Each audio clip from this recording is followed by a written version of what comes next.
আজকে আমরা চলে এসেছি লাভপুর ফুল্লরা দেবী সতীপীঠ দর্শন করতে।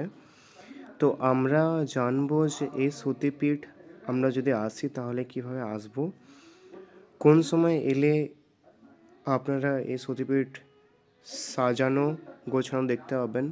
এবং এখানে 1 মাস ধরে মেলা চলে, যেটা আপনি বলতে পারেন বীরভূমের বৃহত্তম মেলা। অ্যাকচুয়ালি বোলপুরে সবথেকে বড় মেলা হয়। সেকেন্ড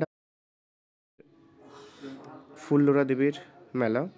এই মেলা সম্বন্ধে বলবো, এটা আপনার মাঘী পূর্ণিমা থেকে স্টার্ট হয়ে যায়। আর এই দৃশ্যগুলো দেখছেন কত মধুর, কত সুন্দর দৃশ্য। এই দৃশ্যটা আপনি তখনই দেখতে পাবেন যখন এই মেলা বা এই সময়টা অ্যাকচুয়ালি মাঘী পূর্ণিমা থেকে এটা স্টার্ট হয়।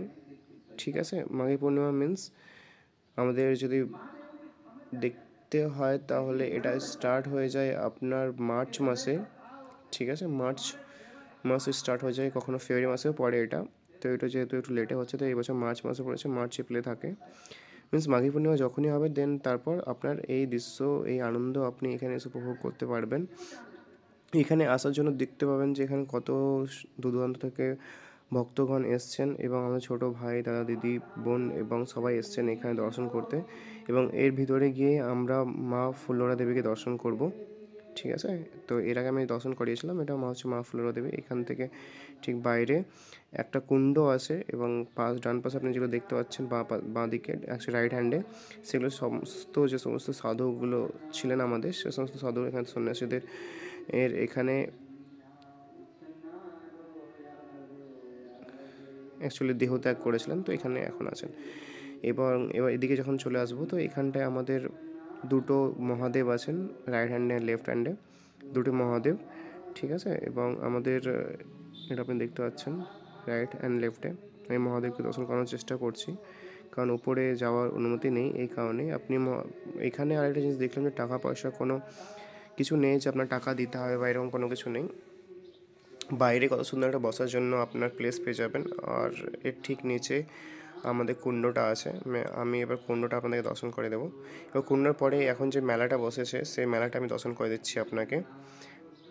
ঠিক আছে, তো এখানে আপনার যে সমস্ত দোকানগুলো বসেছিলো, আপনার খাবারের রেস্টুরেন্টের দোকান, ঠিক আছে, আপনার ফ্রুটস অ্যান্ড আপনার যে সমস্ত হচ্ছে মনোহারির দোকান অ্যান্ড ফাস্ট ফুড হলো মনোহারির দোকান, সার্কাসও বসেছিলো একটা, নাগরদোলা, আরও অনেক কিছু। তো আপনাদের বলবো যে সবাই আসুন। এখনও এখানে 5 টাকা 10 টাকা হরেক মাল পাওয়া যাচ্ছিলো। আর যে সমস্ত কিছুই ছিল এখানে, আপনার অনেক কিছু বাজি খেলা থেকে শুরু করে অনেক কিছু অনুষ্ঠান, সাংস্কৃতিক অনুষ্ঠান প্রত্যেক দিন হয় এখানটায়। আপনারা আসতে পারেন, আপনাদের খুবই ভালো লাগবে। এটা নিয়ারেস্ট রেলওয়ে স্টেশন হচ্ছে গিয়ে আপনার আহমদপুর থেকে মাত্র 16 কিলোমিটার দূরে। অ্যান্ড সেকেন্ড হচ্ছে আপনি বোলপুর থেকেও আসতে পারবেন। কঙ্কালীতলাতে আপনি দর্শন করে বোলপুরে প্রথমে নামলেন, দিয়ে কঙ্কালীতলা আপনি গেলেন। কঙ্কালীতলা থেকে হয়ে আপনি আমাদের ফুল্লরা মাকে দর্শন করতে পারবেন। এটা লাভপুরে আছে বীরভূমের। এবং আপনার যদি ভিডিওতে ভালো লেগে থাকে তাহলে অবশ্যই একটা লাইক করবেন, আর এরকম ভিডিও পেতে অবশ্যই চ্যানেলটাকে সাবস্ক্রাইব করবেন। আর আমাদের চ্যানেলে এরকম ভিডিও আসতেই থাকে। এবং আমাদের এই যে মন্দির, ফুল্লরা মায়ের মন্দির খুবই সুন্দরভাবে এখন সাজানো হয়েছে। তো আমরা চাইব যে সমস্ত ভক্ত যারা ভিডিও দেখছেন, এখন কিছুদিন মাত্র আর শিব মন্দির আপনারা অবশ্যই দর্শন করুন।